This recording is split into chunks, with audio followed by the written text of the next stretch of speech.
Hi, I'm David Yost.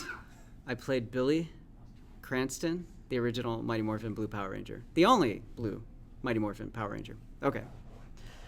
What did you think about like the evolution of your character from like the start of the series up to the end? Because you went from this nerdy, typical nerd character that we've seen in mainstream media, and then it seemed like your character kind of evolved visually and even as a character over time. Like, so what was your kind of feelings on seeing that evolution of that character?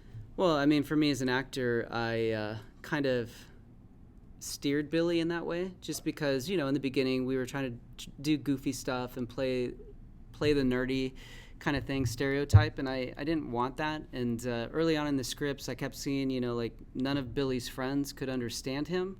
Trini always had to interpret for him, and so I, as a actor thinking on a person, like, wow, that would be kind of frustrating if my friends couldn't understand me, and I had to bring my sidekick here every time, to translate what I was saying. So I just kind of really wanted Billy to start being more in depth, I guess, or have some depth. And so, I just started making a concerted effort to get him out of overalls, because I wore overalls for almost 60 episodes. So that's a lot of overalls to be wearing. You know what I'm saying?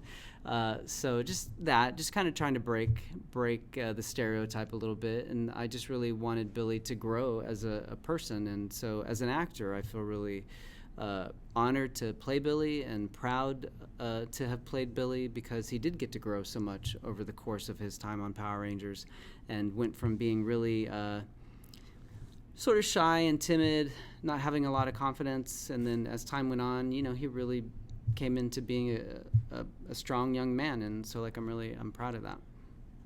Does that answer enough? Oh no. I can go more. Perfect. Okay. Perfect. Question.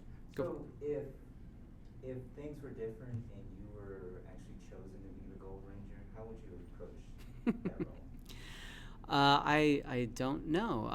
I mean, I know the writers certainly teased that Billy was going to be the Gold Ranger, because there was a lot of hints towards that. I don't know how I would have played it. Obviously, it would have been cool for Billy to be the Gold Ranger. I think he certainly deserved it.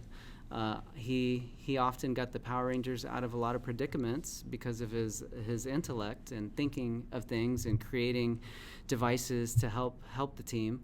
So he certainly was deserving of being the Gold Ranger. But at the end of the day, I think the way that things ended for my character worked out perfect, because he went off into outer space and is living a life out there, traveling the universe. Yes, sir. Being in spaces like this at any cons, predicated to Power Rangers, do you ever just kind of sit back and ever think, as you look around the room with some of your older coworkers and friends, that you will be at this point in your life? Well, first of all, when you say older, are you calling me old? No, I'm just No, I mean, it's certainly a humbling experience on so many levels, because never in a million years could any of us have ever predicted that this show would have the impact that it does on so many people's lives. So for me, that's super humbling, and it's certainly an interesting phenomenon for the original cast to be going through, because when we started the show almost 30 years ago, we went through the audition process, at least Amy Jo, Austin, Walter, and myself, and we would go to lunch and we would work on our lines, and we would really, we took it so serious, and we really became really good friends, so that when we did go into the auditioning process, we looked like a cohesive group of friends. And so I think we had a lot of great chemistry right out of the gate, and that's what helped us get the role. There was 3 different casts, in case you guys didn't know. There's 3 casts. We go to network, and the network has the ultimate say. And none of those other casts were really spending the time together like we did. So I think that really helped us. We all brought our own skill set as martial artists or gymnasts or dancers and all that. So, but yeah, it's really an interesting experience to have started way back then, and then to sit at a con and see Walter and Austin and Amy Jo and Jason David Frank, kind of, when I do see them at cons, just all sitting around and thinking like, has it really been this long? And why are we still here? Are we really still talking about this? So, but yeah, it's a huge, huge honor. Yes. My question can actually kind of follow up from his. Okay. Do you have any particularly funny or memorable stories from your time working on the show? Just anything like a particularly funny moment or a memorable moment where you're just like, wow, that's something I'm going to remember forever. That's the funniest thing I've ever seen. Well, a blooper or something. Yeah, I mean, there's tons of just funny moments. I mean, like with Amy Jo and I, she and I are like brother and sister, and so there were times where we'd just be filming and all we have to do is look at each other and we would just start laughing and, break character, unfortunately. The producers don't like that because it wastes time and money, but sometimes you just get into a giggling fit because you're working 12 to 15-hour days. And Jason David Frank, I would say, was probably the biggest prankster on set. Looking back, I don't know that they were really pranks as much as they were just cruel. Just kidding. Everybody gets all upset. So. But no, Jason David Frank was certainly the biggest prankster. But, just screwing up our lines, not purposely, just it happens. And tripping, there's all kinds of things that went on that were funny. And I did I don't know at what point they started doing it, but they started including some of the bloopers at the end of every episode when they were doing the credits and all that. So I always thought that was fun. I don't know if it's fun for the audience, but it's fun for us as the actors because it's just like, oh yeah, that happened kind of thing. Does that kind of answer your question? I know you're looking for a real specific Well, I was wondering if there was one that stuck out in your head as like a particular moment, but I mean... Not really. I mean, there's just so many, I don't know. I mean, I think probably the funniest thing to me that I ever saw was actually Jason Narvey and Paul Schreier, Bulk and Skull. Catherine Sutherland just had joined the cast, coming on as the new Pink Ranger, and I believe it was her first day on set. And when she got called to set to do a scene in I don't know if it was the command center, but something. While she was gone, Bulk and Skull took Paul and Jason took all of her furniture out of her dressing room. And so when she came back to her dressing room, she was like, what's going on? There's no there's no furniture. And then she went and she filmed another scene, and when she came back, they had just stolen furniture from all over the studio and just shoved it in her dressing room so she could barely get in. And, that was their form of hazing her. But it was actually pretty funny. That was one of the more funny ones for me. Just to me, that's I would never think to do that. And the fact that they thought, hey, this poor girl from Australia, here she is. They fly her from Australia. She has no friends.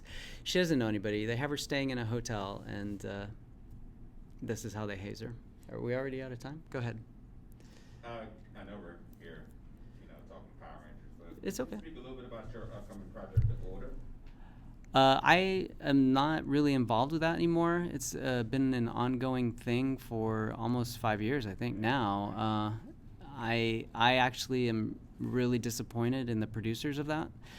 I think, unfortunately, a lot of us staked our reputation on that film. I personally put my reputation for that producer for that film, and then they didn't follow through. So I'm a little concerned and a little disappointed, and sorry for the fans. So I hope that the producers of that make some kind of resolution with the fans. Kind of a good segue. I noticed you've done a lot of producing in shows outside of Power Rangers. What is that experience like? I mean, you taking kind of some of the experience that you did off of Power Rangers, going into those kind of producing work. Yeah, I mean, the great thing about working on Power Rangers is we filmed way more intense than most TV shows or films film. And so we were shooting 4 episodes at a time. We were filming 8 to 10 pages a day. And so we were in a very fast-paced situation. And so I just kind of always liked how our producers kind of had everything in order. And I really took a lot from watching them and what they did. And so when I moved into producing television, it helped me move up the ranks quite fast, because I was kind of following their lead, sort of like a military guy. I don't know if that's good or not, but that's, I like to run a tight ship, as they say. So yeah, it certainly helped me in many, many ways. Would you enjoy doing that, kind of parlaying that to directing possibly? I don't know if I would ever direct. I mean, I think about it, but I really enjoy producing and I really enjoy acting, and those are sort of my two things. It is often natural for actors to become directors. And maybe. I mean, I directed a lot of plays in college, and so I made one of my stars cry. So I just I kind of hold back from directing because I don't know that I have the right finesse to help people get to where they need to be as an actor. So I mean, and that takes a specific art. If you're really doing something where the actors really need to be involved in their character. So when you're just doing action films and stuff like that, that's not always necessary. But so I kind of hold back from directing. I think because of that, because I made my star cry. Anything you'd like to say to your fans, or any last words? Well, obviously, just thank you so much to all the fans of Power Rangers. It really, truly means the world to me. Without you, I would not be where I am, and I don't take that lightly. I'm super, super grateful that I'm still here 30 years later. I don't get tired of talking about it, even though I sound like I do sometimes. But, the fact that it has such an impact on so many people's lives, and we get to hear those stories every day, whether it be through social media, somebody stopping me on the street, coming to Comic-Cons, wherever it is, every day somebody says, thank you for my childhood. And just knowing that I got to be a part of that, and that somehow a character that I played helped influence people to be better people, that's such an honor and such a gift. So I'm truly grateful.